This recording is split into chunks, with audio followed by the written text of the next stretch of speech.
Je m'appelle Berthold Meyer et je suis professeur de psychologie du travail.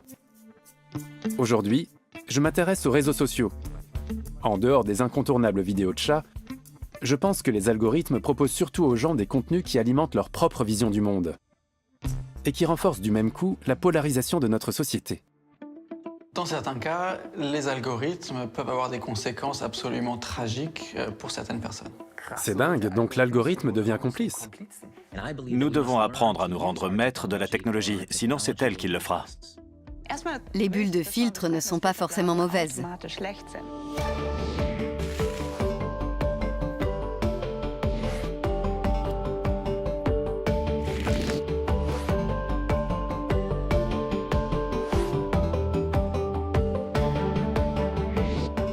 Bonjour. Salut! Voici Judith Müller, chercheuse en sciences de la communication. Elle s'est spécialisée dans l'étude des bulles de filtre. On va faire l'expérience de créer 2 comptes Instagram identiques qu'on va utiliser pendant une semaine. Le but est de voir à la fin les différences entre nos 2 fils d'actualité. Dès le départ, j'ai quelques surprises. Oh non, pas ça. Des ringards du stand-up. Judith et moi, on veut suivre 10 comptes. Mais pas question d'avoir ce genre d'individu dans mon feed Instagram. On va voir ailleurs. J'ai trouvé un compte hollandais. C'est mon préféré. Il y a plein de photos avant-après de gens qui ont bétonné leur jardin. Non, vraiment? Du béton devant la porte. Génial. On suit également le hashtag Body Positivity et les comptes de personnalités politiques comme Friedrich Merz et Ursula von der Leyen. À mon avis, ce qui pose problème sur les réseaux, ce ne sont pas les images humoristiques, mais bien le discours politique qui est véhiculé. J'estime que d'une certaine manière, le discours se durcit. Il divise vraiment les gens sur le plan émotionnel, et je dirais même qu'il se radicalise. Ce n'est vraiment pas bon pour la société. Il ne faut pas tout mettre sur le dos de la technologie. Parce qu'en fin de compte, c'est nous qui avons créé la technologie. L'avantage des réseaux sociaux, c'est de toucher des groupes qui autrement seraient éloignés de la politique. Oui, mais... Désolé de t'interrompre et de te contredire un peu. Je voudrais commencer par un exemple très parlant. Oh oh, ma réalisatrice panique. Je crois qu'on n'était pas censé commencer à débattre. Salut Rosie, il y a un souci? Je laisse parler la réalisatrice. On était d'accord, vous deviez créer 2 comptes Instagram, mais pas ouvrir le débat maintenant. Gardez ça pour plus tard, on n'est qu'au début du documentaire. Il me manquait des données. Et je me demandais ce que tu faisais, Berthold. Désolé, je me suis emmêlé les pinceaux. Et moi, il faut que je tienne ma langue. Bien, alors on fera une vraie interview face caméra. Judith, merci beaucoup. Salut. En tout cas, je suis curieux d'avoir ce débat. Parce que j'ai bien l'impression qu'on n'a pas le même point de vue. Ce débat de société est essentiel, car les algorithmes conditionnent ce qu'on voit sur les plateformes. Un algorithme, c'est pas sorcier. C'est un ensemble de règles qui indiquent à un ordinateur comment effectuer une tâche. Par exemple, les feux de signalisation sont gérés par un algorithme. On sait comment il est programmé, mais pour les réseaux sociaux, ça reste un mystère.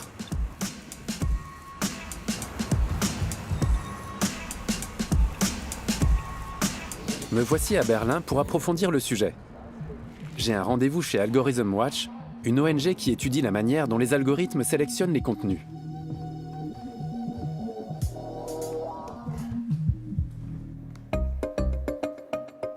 Le journaliste Nicolas Kaiser-Bril a réalisé plusieurs expériences intéressantes sur les réseaux.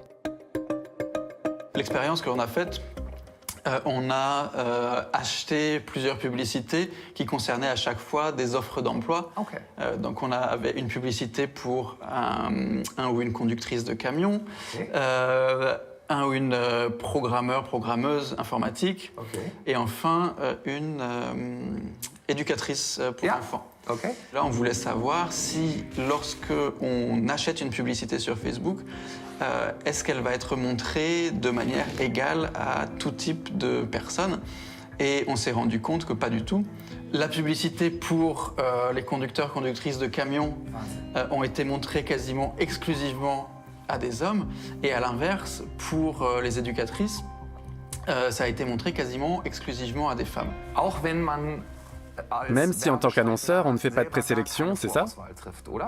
Facebook va quand même optimiser la diffusion de la publicité sans que vous puissiez faire quoi que ce soit. Je trouve ça inquiétant, parce que c'est une manière de figer le statu quo social. Si la société décide par exemple d'agir contre les stéréotypes associés au rôle des hommes et des femmes, alors à mon avis, ça soulève un problème. Si je prends un autre exemple, il y a sur Facebook énormément de fraudes, de personnes qui font de la publicité pour des fraudes. En ce moment, c'est beaucoup des fraudes où on vous dit investissez 250 € dans cette crypto-monnaie et vous allez être très riche. Donc ça, c'est des fraudes. Normalement, c'est interdit, mais Facebook ne fait pas grand-chose contre. Et ce qui est très intéressant, c'est que les algorithmes qui choisissent à qui montrer cette publicité sont capables automatiquement de détecter quelles sont les personnes les plus vulnérables. C'est dingue. En somme, l'algorithme est complice de la fraude. Rien à voir avec les feux de signalisation. Tous les usagers de la route sont logés à la même enseigne, et chacun peut voir comment sont traités les autres. Sur les réseaux, en revanche, je n'ai que le reflet de ma propre vision du monde. Les contenus que je reçois deviennent ma vérité absolue. Et si je cultive des opinions extrémistes sans être confronté à d'autres points de vue? En août 2017, en Birmanie, une vague d'incitation à la haine contre les Rohingyas a inondé Facebook. Cette minorité musulmane a toujours été harcelée dans son propre pays. Mais Facebook a contribué à amplifier le phénomène, si bien que 700 000 Rohingyas ont été contraints de quitter le pays après un déchaînement de violence. Depuis, l'ONG Algorithm Watch demande plus de transparence sur le fonctionnement des algorithmes. Attention, là, ça va pas. Facebook nous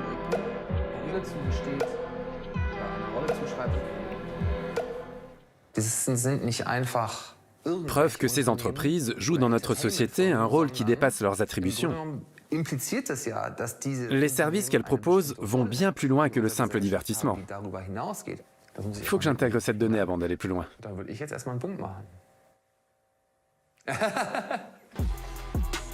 Je m'apprête maintenant à interviewer Nir Eyal, l'auteur du best-seller Hooked. Dans cet ouvrage, il explique comment créer un produit ou un service qui ancre des habitudes chez les utilisateurs. Il défend une position opposée à celle de Nicolas Kayser-Bril. Pas facile de le contacter, il est très sollicité.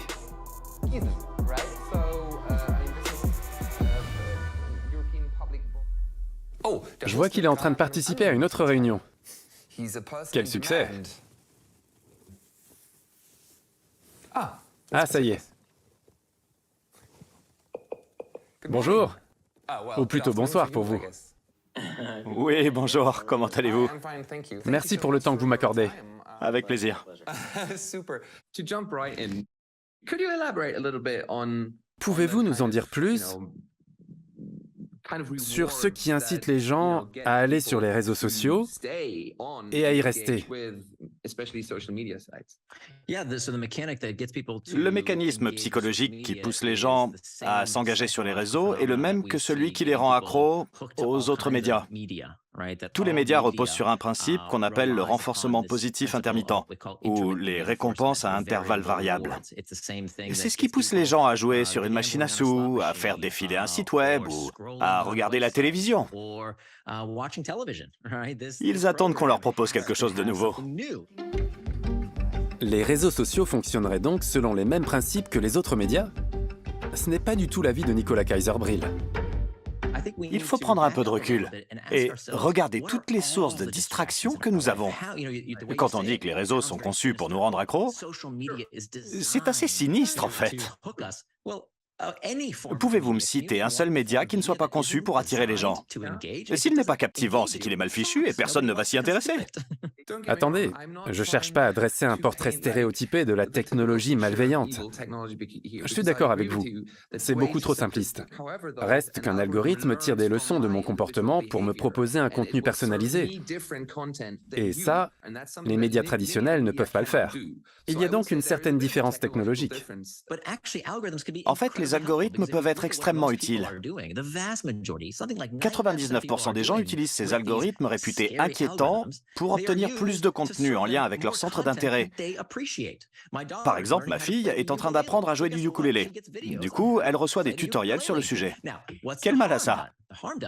L'inconvénient, c'est qu'on peut parfois recevoir des fake news, des contenus racistes ou polarisants. Dans ce cas, il faut rectifier le tir. Les éditeurs de réseaux sociaux travaillent dans ce sens, même si, bien sûr, ils pourraient faire mieux. Je comprends, mais je suis sans doute un peu moins optimiste que vous sur la capacité de grands groupes d'individus à s'entendre sur un discours politique raisonnable, conforme à la vérité. Il faut reconnaître leur mérite aux entreprises derrière les réseaux sociaux. Elles préféreraient que les gens ne tiennent que des propos bienveillants pour ne pas avoir à gérer des contenus indésirables. Et au fond, c'est aussi ce que veulent les utilisateurs. Il n'y a qu'à voir tous les jeunes qui ont quitté Facebook pour passer sur TikTok. Cette plateforme est beaucoup moins politique. Elle diffuse des vidéos de danse et des mèmes amusants que les gens repostent autour d'eux. C'est avant tout un média de divertissement. La plupart des gens, à part les journalistes, n'ont pas envie de penser à la politique toute la journée. Les vidéos de divertissement, c'est bien. Mais n'oublions pas que les réseaux sociaux influencent le psychisme des utilisateurs, et souvent de manière négative. Et pour moi, c'est un enjeu politique. Il y a cette lanceuse d'alerte de Facebook, enfin de Meta, qui a dévoilé certaines recherches internes menées par Instagram et qui montre la façon dont l'utilisation de cette plateforme modifie l'image que les adolescentes ont de leur corps. Si je me souviens bien, le titre du post était à peu près le suivant. « Mais nous nuisons à l'image corporelle d'une jeune fille sur 3. » Vous êtes bien un universitaire. Oui. Vous avez un doctorat. Oui. Et vous pensez que cette étude valait la peine d'être relayée? En fait, elle confirme ce que beaucoup d'autres ont déjà montré. Ça ne m'a pas du tout surpris. Attendez, vous me parlez de cette prétendue étude qui demandait à des ados comment ils se sentaient après avoir utilisé tel produit. C'était en fait un questionnaire d'auto-évaluation sur un échantillon d'une vingtaine de jeunes. Ça, je l'ignorais. Ils ont fait cette étude eux-mêmes, c'est clair. Aucune revue universitaire ne publierait ce genre de torchon. Imaginez qu'on demande par exemple à des ados « Comment vous sentez-vous après les cours ?» Je parie que 90% diraient qu'ils ont moins la pêche. Autre exemple, si on montrait à un groupe de femmes une publicité avec une jolie fille à la télévision, devinez quoi? Elles auraient moins le moral elles aussi. Je suis d'accord. Il ne s'agit donc pas de s'en prendre à une technologie en particulier. Des prétendues études comme celle-là, on en voit partout. On a besoin d'aller à l'essentiel. Et pour ça, il ne faut pas s'attarder sur ce genre de détails. Il est important de voir les choses à plus grande échelle. Je dois avouer que mon exemple n'était pas bien choisi. Il existe des études sérieuses confirmant que les réseaux nuisent à l'image que les jeunes femmes ont d'elles-mêmes, mais celle d'Instagram n'était pas pertinente en effet. Si je ne l'ai pas regardée d'un œil critique, c'est sans doute parce qu'elle soutenait mon argumentation. Et je dois dire que j'ai aussi omis de mentionner les images de femmes ultra minces qu'on voit dans les médias traditionnels.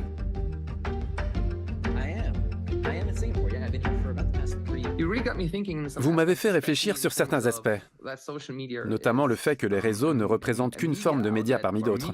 S'ils soulèvent des interrogations d'ordre moral, ça s'explique en partie par leur relative nouveauté. Il me reste quelques questions en suspens, mais vous m'avez donné des pistes de réflexion. Merci beaucoup. Il n'y a que les contes de fées qui sont manichéens. Les questions complexes appellent des réponses plus nuancées. Les réseaux ont-ils un impact positif? Oui. Un impact négatif? Oui. Tout dépend de la manière dont on les utilise. Et c'est une responsabilité qui nous appartient. Si nous ne prenons pas les choses en main face à cette problématique, personne ne le fera. Cette responsabilité devrait donc incomber aux utilisateurs. Pour assumer une responsabilité, il faut déjà savoir dans quoi on s'engage. Mais dans ce cas de figure, le sait-on vraiment? Tout le monde a déjà coché la fameuse case « Accepter les conditions générales ». Ce clic est le plus grand mensonge du web. En somme, le réseau exige que j'approuve son architecture avant de l'utiliser. C'est un peu comme si j'avais le droit de conduire une voiture seulement après avoir vérifié la mécanique. j'en serais bien incapable. Heureusement, il y a des professionnels qui s'en occupent, et il existe aussi le contrôle technique. Mais pas pour les réseaux sociaux. Me voici à Cologne pour essayer de comprendre si les algorithmes contrôlent réellement nos flux d'infos. Je retrouve Judith Müller sur un terrain de bubble football. Les bulles, au sens figuré, c'est sa spécialité. Dans les médias, on entend beaucoup parler des bulles de filtre. On dit que chacun est dans sa bulle, et que même si on regarde ce qui se passe à l'extérieur, on reste éloigné des autres. Voyons ce que donne notre petite expérience. Une chose est sûre, Judith et moi, on est bel et bien dans une bulle. Si on compare ce qu'on reçoit sur nos portables, regarde, en haut tu as une vidéo avec de l'eau, et moi aussi. Après une semaine d'utilisation, nos comptes ne sont pas si différents. Je m'attendais à ce qu'on reçoive un contenu bien plus personnalisé.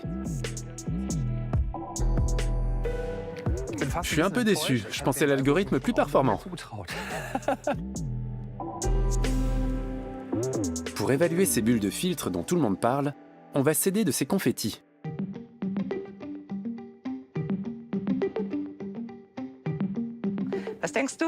D'après toi, combien de personnes en Allemagne reçoivent leur information exclusivement via les réseaux sociaux? Je sais pas, je dirais entre un quart et un tiers. D'après une étude publiée l'an dernier, on est à 5%. Et on constate que la plupart des gens ont une utilisation totalement apolitique des réseaux sociaux. Sur 100 publications consultées sur Facebook ou Instagram, au moins 97 n'ont rien à voir avec l'actualité ou la politique. Tout comme Nir Eyal, Judith Müller pense que les bulles de filtre qui favorisent la polarisation des opinions n'existent pas. Mais Nicolas Kaiser-Bril nous a appris que les réseaux accentuent en tout cas les stéréotypes. Dans les faits, on perpétue le statu quo et on reste enfermé dans notre vision du monde. La question est de savoir si c'est ce qu'on veut, même si en fin de compte, c'est Facebook qui décide qu'on le veuille ou non. On va faire un petit test. Google le mot femme pour voir. Maintenant, va sur Images. Ça donne quoi? On voit toutes sortes de femmes. Ça n'a pas toujours été le cas. Dans son livre « Les algorithmes de l'oppression », la sociologue Safia Noble explique que quand elle a googlé le mot « femme », elle n'a eu comme résultat que des femmes blanches. Quand elle a cherché « femme noire », elle est tombée sur des images sexualisées de femmes noires. Les vieux schémas sont susceptibles d'être transposés dans le futur. Mais ici, on a la possibilité de les refuser et de dire qu'on veut que ça change. Il s'agit de classer différemment les résultats de recherche, non pas en fonction des clics ou de ce qui a eu du succès, mais en fonction de qui nous voulons devenir. Et cette possibilité, on l'a grâce à la technologie et aux algorithmes. Je fais une autre recherche par curiosité. Membre du conseil d'administration. Bonne idée. Regarde. Je pensais pas qu'il y aurait autant de femmes. Il n'y a donc pas que du négatif dans ce système, même s'il y a des défauts comme nous l'a expliqué Nicolas. Moins de défauts que ce qu'on pense? Tu penses que les réseaux sociaux ne fragilisent pas notre démocratie? En fait, il existe différents modèles normatifs de démocratie. Selon certains points de vue, dans une bonne démocratie, tous les citoyens sont heureux, s'entendent bien, sont tolérants, ouverts au débat et trouvent ensemble des solutions à leurs problèmes. Selon d'autres, il est essentiel que des voix discordantes se fassent entendre, parce que ce sont les seuls qui font vraiment bouger les choses. Regarde les grandes avancées sociales qu'on considère aujourd'hui comme acquises, d'un point de vue normatif. Elles trouvent leur origine dans les revendications des mouvements contestataires. Je ne serais pas aussi tranché. À partir du moment où un mouvement laisse entendre, par exemple, que certains groupes de personnes n'auraient pas un droit fondamental à l'existence, là, je dis qu'il faut poser des limites. Mais elles existent aussi, d'un point de vue juridique notamment, celle de la liberté d'expression. Il y a des choses qu'on ne peut pas dire. Mais alors, Judith et moi, on est d'accord sur ce point. Le mépris à l'égard des êtres humains est inacceptable, même en dehors des réseaux sociaux. N'empêche que je n'approuve pas que les plateformes relaient toujours davantage les propos des extrémistes. La question est de savoir quelle part accorder aux voix extrémistes dans le débat public. Dans les médias traditionnels, c'était toujours les mêmes élites qui occupaient la place centrale et qui s'exprimaient. C'était pas satisfaisant, parce que beaucoup de groupes étaient exclus du débat. Sur les réseaux, c'est un peu le contraire. Ce qui se passe, c'est qu'ils donnent une image erronée de la manière dont la société réagit aujourd'hui à certains sujets. Autrefois, quand on avait une opinion marginale et qu'on l'exprimait par exemple dans une soirée, du style « les extraterrestres vont débarquer et prendre le contrôle de nos cerveaux », les gens se disaient « elle est vraiment tarée » et ils s'en allaient parler à quelqu'un d'autre. Sur les réseaux, on arrive en fait à la situation inverse. Si je balance « les extraterrestres ont pris le contrôle de mon cerveau », alors très vite, soit par ma propre sélection, soit par le biais d'un algorithme, je suis mise en relation avec d'autres internautes. Qui vont dire « oui, oui, c'est vrai, c'est vrai ». Oui, alors d'un coup, notre groupe fait beaucoup de bruit. Comme nos propos sont complètement barjots, les journalistes s'en mêlent, et soudain, ce débat qui était au départ marginal se retrouve dans les médias de masse.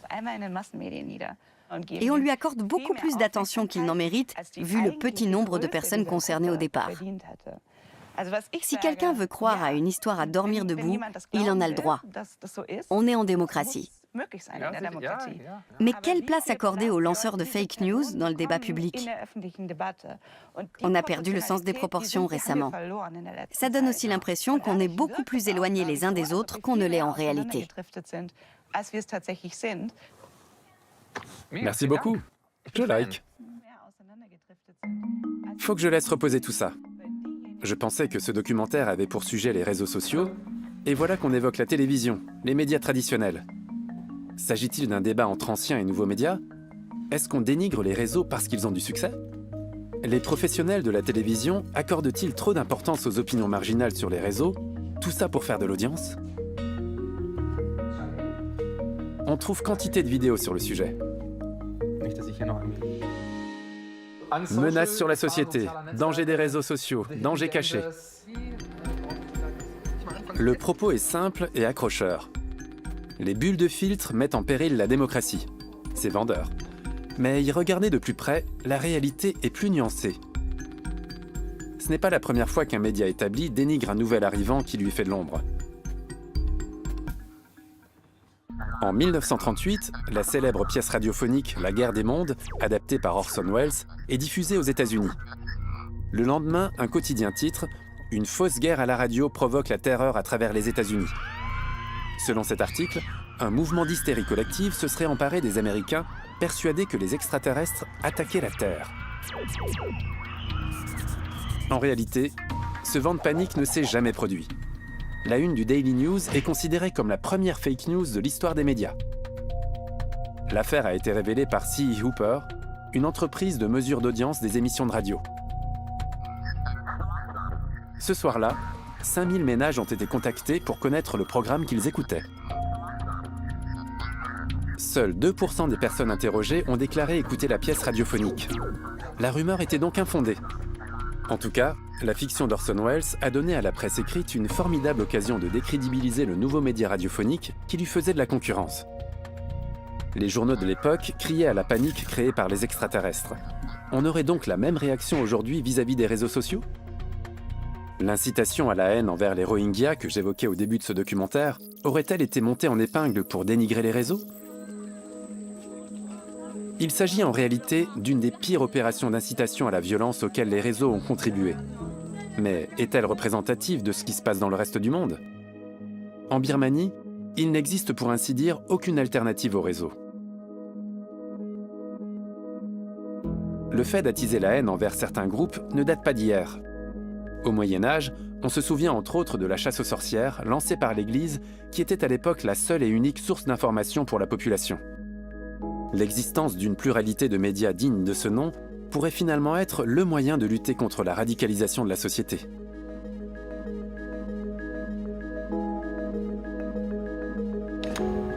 C'est pourquoi il nous faut peut-être balayer devant notre porte. Certes, les réseaux sociaux sont des espaces insensés où circulent des contenus controversés, mais ils accueillent aussi des animaux attendrissants et des personnages hauts en couleur. Les réseaux sont tout à la fois inoffensifs et dangereux. Il se peut aussi que ces dernières années, les médias traditionnels en aient donné une image déformée. Retenons ce chiffre. 95% de la population utilise à la fois les réseaux sociaux et les médias traditionnels. Voilà une bonne base de réflexion.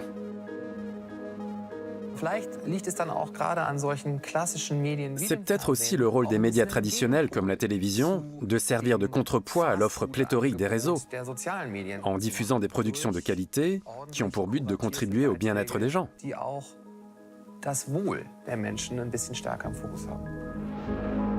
Au terme de mon voyage, je suis toujours convaincu qu'il faut utiliser les réseaux sociaux avec prudence. Mais tant que la pluralité des médias sera assurée, la démocratie n'aura rien à craindre.